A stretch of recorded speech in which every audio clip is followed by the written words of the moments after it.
Hey guys, what's up? How's it going? Welcome back to another episode of Feed the Beast, Hermitcraft.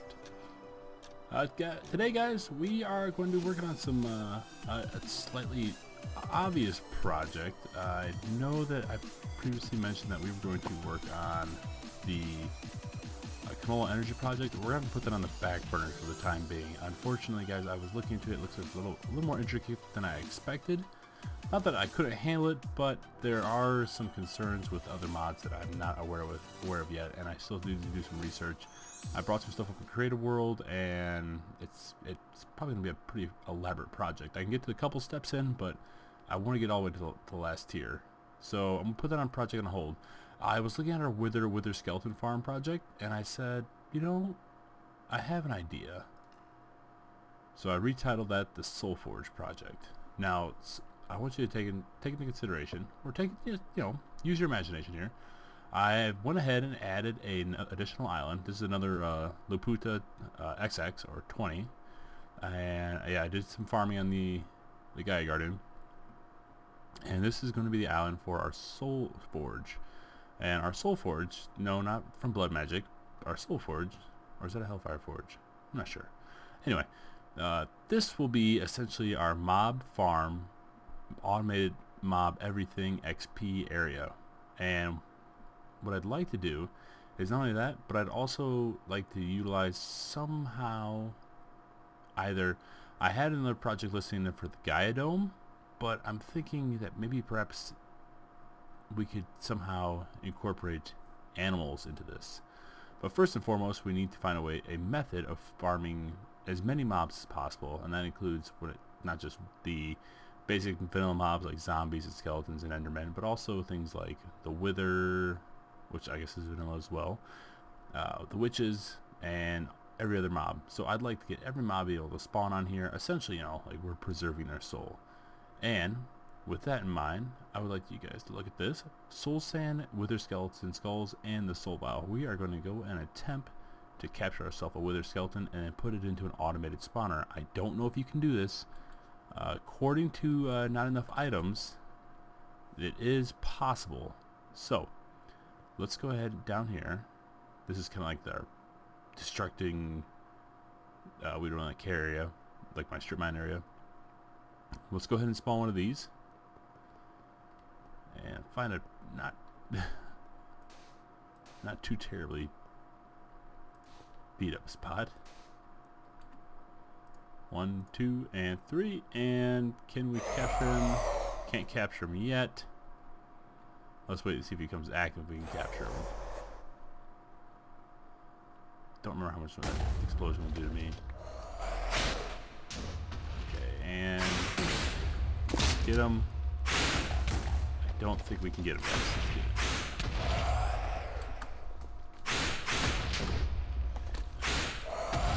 Very difficult to catch like this. He's actually hurting himself. No, it does not look like we can capture him. Let's go ahead and finish this guy off. That's a little disappointing. We will have to go create the automated method of wither skeleton and wither farm, which isn't a big deal. I was hoping we could add some more to this and just put the automated spawners. But yeah, I think it's going to look really cool. It's going to be basically, I've looked at a couple of different people's builds, and what I've come to the conclusion is that the conveyors are a nice touch, and they have their potential for use, but within the mob farm, if you're using cursed earth, which I don't think we're going to use anymore, if we're using cursed earth, we run the risk of hostile mobs attacking one another or griefing one another, and it doesn't seem to matter what we do, it's just going to happen. And whether or not something glitches out and a creeper explodes in there after he gets hit by one of the blazes, because the blazes are notorious for trying to attack on a tractor for some reason, and then they hit the creeper and it causes hostility between the mobs. So with that in mind, we're going to have to set up individual spawners for different types of mobs, and I would like to do that all on this island. And essentially, like I said, the Soul Forge, what it's going to be is a place of XP and life. And when I think Soul Forge, I think of like big anvils and kind of like dwarven technology, and we're utilizing magic to forge like these great ancestrally powerful weapons, and I think it'll be really cool. So I'm gonna go ahead and grab a couple bricks and some ideas for the build. Let this build a little more, but I'll meet you guys here back in just a second to give you some ideas of what I think we're gonna do for the build style. Before I head over there, guys, I wanted to show you guys this real quick, just so there's no surprises. I went ahead and rebuilt our extreme, not big, extreme reactors, and I went ahead and built this one. Apparently, these graphite blocks are the best blocks you can use inside of your extreme reactors. So if you do go ahead and make yourself an extreme reactor, make sure you use the graphite blocks. They're the most efficient. This one is obviously, as you can see, everything's hooked up to the turbine. This is a, I believe, passively cooled. I think that's what it is. Passively or actively? I don't know. Anyway, it's cool. It's heating up. It's superheating water. Both of these are, and they're both pumping all that steam into our turbine. And our turbine is pumping out a nice 14K RF, which is very, very nice. This is actually the maximum length one. I tried to go beyond this. Is what this little gap here is, and I found out that 16 is the maximum length for your turbine. You can, however, go taller and wider and add longer blades on there, which I don't see necessary right now. It is a ton of power, and it's what are we at right now? With everything running, we are putting in almost 9K. Nice. We're almost putting 9K of power in here. We're on a 9K positive, even with everything running.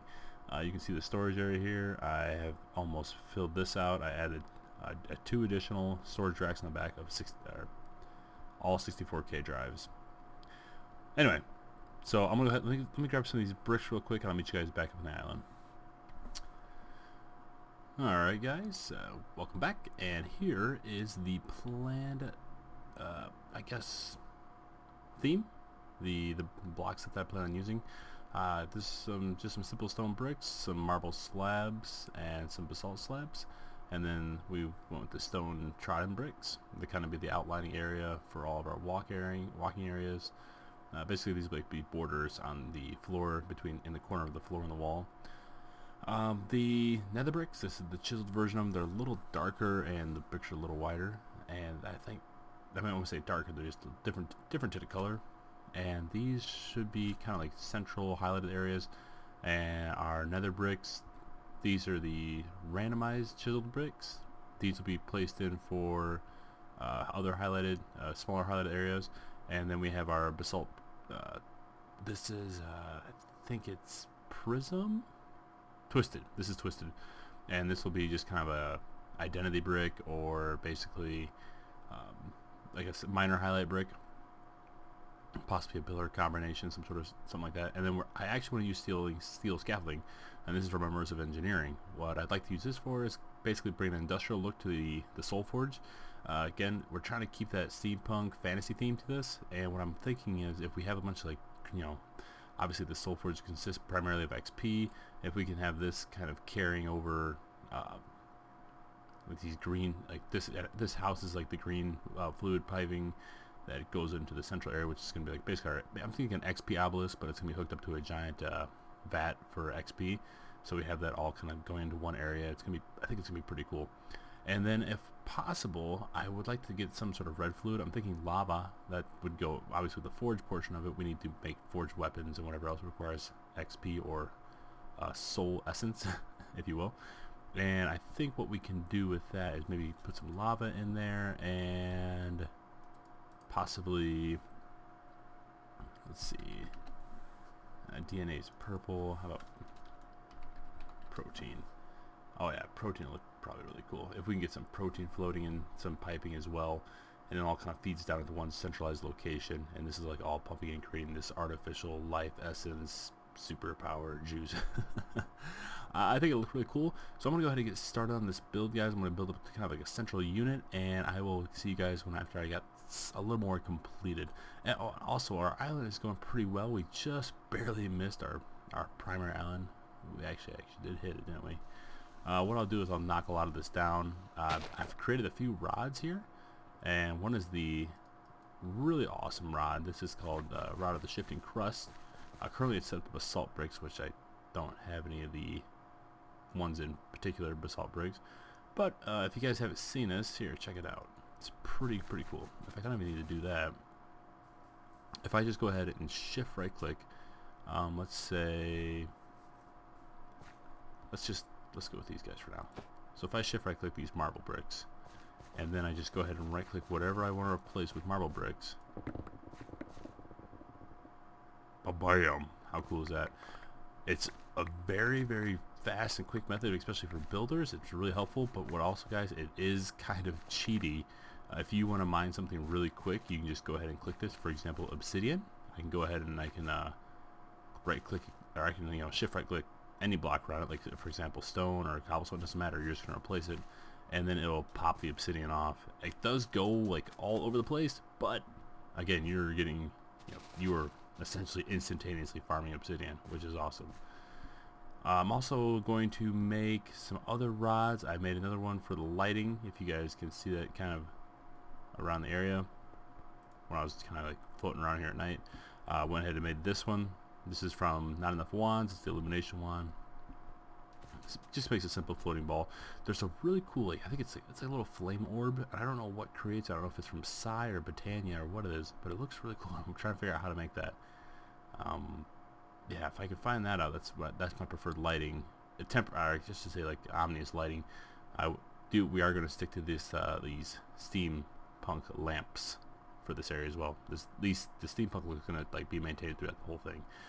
Also, this is going to get some more work done to it. I know this is kind of open in the area right now, but I needed to make my terra seal. So let me go ahead and get some of this together, and I will see you guys in just a moment. Alright, let's take a look here. This is what I have thus far. This is our central area for primarily, I'm pretty sure I'm going to put the XP obelisk here and some blacksmithing hammer, or, oh my goodness, anvils. I'm going to put anvils here. Hello. Put anvils here in the central. This is kind of like, obviously we use the anvil with experience to make it better weapons, better items, etc. I also put the enchanting podium here as well. So that'll be all kind of centralized right here. These two areas are going to be our big spawners. They're basically housing all the monster spawners that we're farming for XP and drops. And over these these sections right here, one of these is going to be for villagers. It's going to be a little on the sadistic side, but we need the villagers for some applications. Also, we're going to have a pig, cow, and chicken farm. And I think that's really all we need in terms of animals. Possibly sheep. Ooh, I didn't think of sheep. Cows, chicken, pigs, and sheep. Maybe no villagers. Maybe villagers we save for something else or a different area. I understand that it's a little on the outside, but we have to do it because I need specific villagers. And then finally over here, I'm gonna go ahead and move our smeltery and smelter controller, I believe it is. The one that holds all the liquids. That's gonna get moved up here as well. And then we're gonna set up a little area for all of our Tigger's construct. So essentially, like, what I'm trying to work with here, guys, is that the Soul Forge is basically the housing of all things that are living within the game, and all things that are involved with the creating of tools and equipment. So like primarily Tinker's Construct. Again, I think the Tinker's Construct, not again, but sorry, I think the Tinker's Construct is going to be a good portion that adds a lot of the steampunk attributes that we're looking for. It's got a lot of the lava that help with the steam-powered aspect to it. It's black. It's multi-block, so it can look really big. These can all be outfitted with basically dark quartz, so we can see inside them and we can see the moving components, which is obviously the mob spawns. Some are going to be fully automated mob farms, the automatic ones through Ender.io, and some of the other ones will in fact be the real vanilla mob spawners, if I can find some. There's a few of them that we can't obtain. Enderman I haven't been able to locate ever. And also things like zombie pigmen. I don't know if I'm going to do one that's fully automated and then one that's just regular mob spawners. I think what's going to have to come down to, though, is that these are going to produce a ton and a ton of items. So we're going to make several different Killer Joes and XP vacuums. And these, I still have to figure something out to automate livestock. But today I think we're going to go ahead and start with the mob spawner itself and get everything hooked up to it in the XP obelisk. So let's get started with that. Alright guys, check it out. Here we go.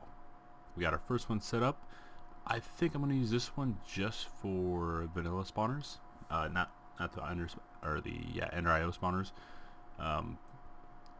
Just because it's going to be enclosed completely in dark glass, so it secludes it from the light, so there's no need. I could throw dark glass over there to make it all dark, but it doesn't really, it's not really necessary since I won't have anything spawning. But in this chamber, the darkness determines how much we have our spawn rate. So I think that this will stay all dark glass. I might go with some other glass, quite clear glass for the other side. Just to show you guys the setup, I haven't put the obelisk down, but there will be an attractor obelisk here. And over here we have our vacuum chest, which will be pulling everything in.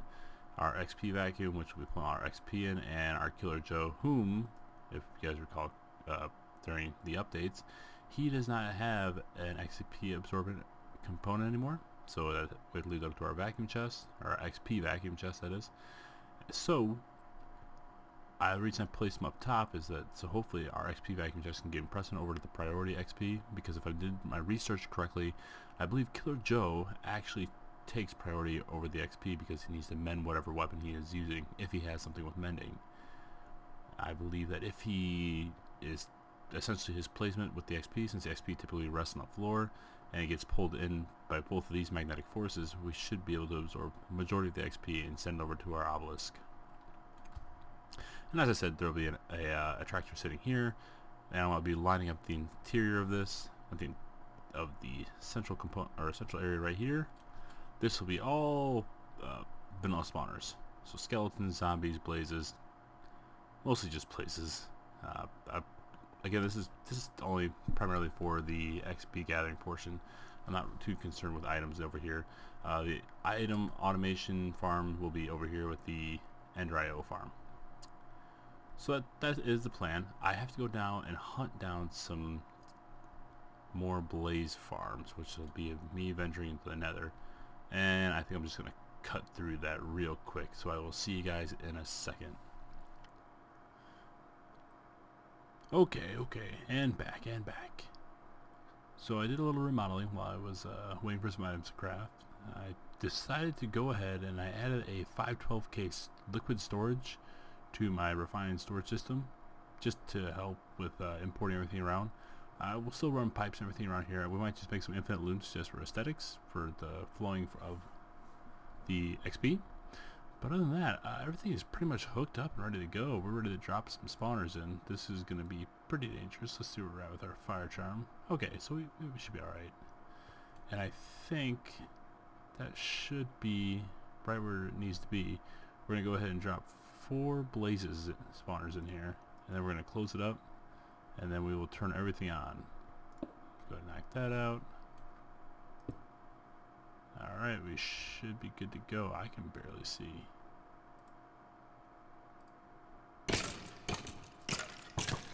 And I accidentally grabbed the wrong spawner. That's okay though. We should be able to get back in there at some point. And I'm not. There we go. Now we're spawning it. Now I have this attractor. It's not turned on. Let's go. Always active. And we oh, and then we got Killer Joe on. Alright. So I need to throw a skeleton attractor in there, but I believe how many spawners are in there? So there are 2 blazes and 3 blazes. So that's way more than enough. And you see the slow rate of XP is just it's pretty disappointing is what it is.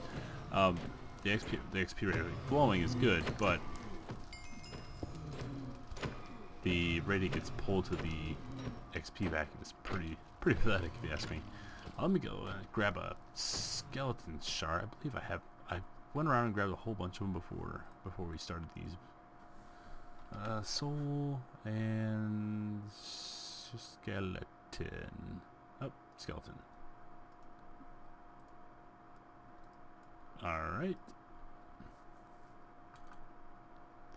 I'll throw this in the attractor down here.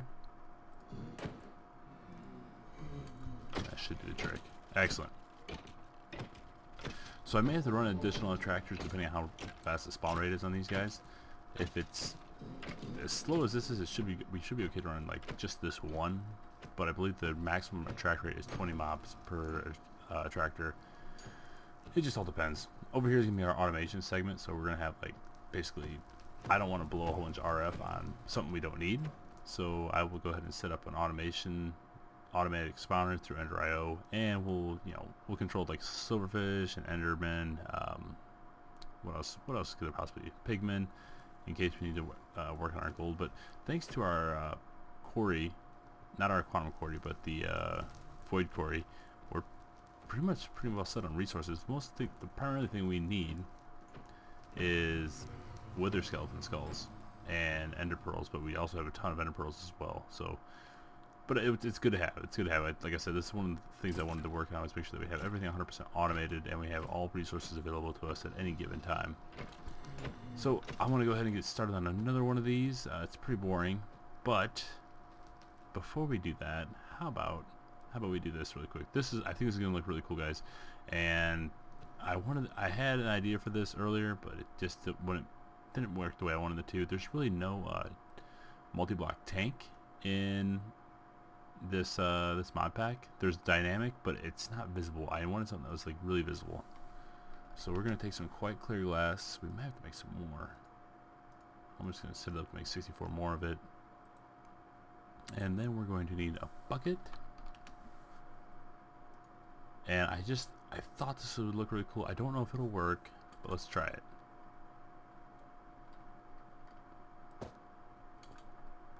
I wanted to take XP. Oh, you can't drop it, can you? Oh, man.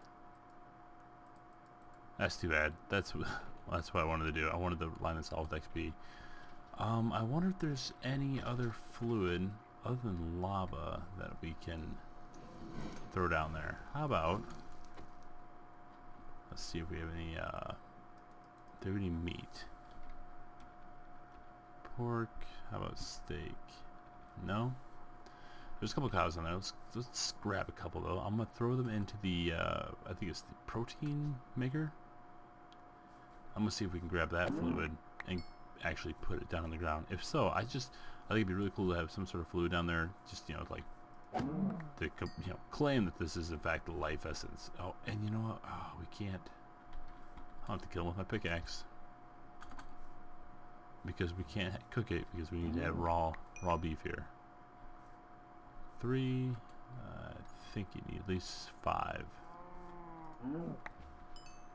All right. This should work. 9. Okay. Let's fly on over to our beehive to Genistry, and I think, guys, this should work. And let's see, protein liquefier. Let's let this cook up. Should just take a few moments. Well, unfortunately, guys, you cannot grab liquefied protein. However, I think you can grab. And let's just test that before I put all this into a tank. But I think you can go ahead and pour and place this molten iron. And I don't know why I didn't just test it there. But I think real world situation is what I'm all about. Yes, you can place it. Now let's see the spread on this. If it's good. Oh, I like it. It's got a little steam coming off it too. Yeah. That looks real good. Okay, I'm going to go ahead and grab some more of this and fill this up. As long as it doesn't damage anything, which I don't think it will. Perfect. I was thinking that maybe we could do like 2 different molten material, maybe like emerald or something in here, but I don't know. I think the iron will be good enough. I do not know if I'm gonna be able to fill this whole thing up like with proper source blocks. It does look kind of cool with like this flow to it, but then again, maybe we should do things right. You know what I mean? No point in half doing the work here after we've already, we put all this effort in thus far. And it's not like we don't have the materials. I mean, we have plenty of iron. I think it's just waiting on the smeltery to finish up getting everything smelted together. But then again, we plan on moving the smeltery up here, so maybe it's not as big an issue as we're making it here. Alright guys, so now we are going to close this in. I've come to find that working with source blocks with molten iron, I'm guessing with any kind of molten material, is that it doesn't cooperate too well. So I'm kind of over trying to fuss with it. It's pretty difficult. But I think for overall the look, it is pretty cool. We might go back and add some more things to it. That is a little annoying though, that you can see the block every once in a while once it pings with XP. But I think that it's pretty cool looking. It is pretty cool. I think I added a couple more things, possibly some spouts of lava to brighten up the area, give it more of the, like I said, this is a soul forge, and it's a forge first and foremost. So we need to make sure that we have areas where we are, you know, that we are aware that we are crafting here. We are hammering and anviling and building some heavy metal material. Unfortunately guys, it's kind of run out of time today for this episode. I will continue some like a part 2 because there is a lot more that I want to do with this building. So thanks for watching. Hope you guys liked the video, and I will see you next time. Be ready for some more Soul Forge project. See you later guys. Bye bye.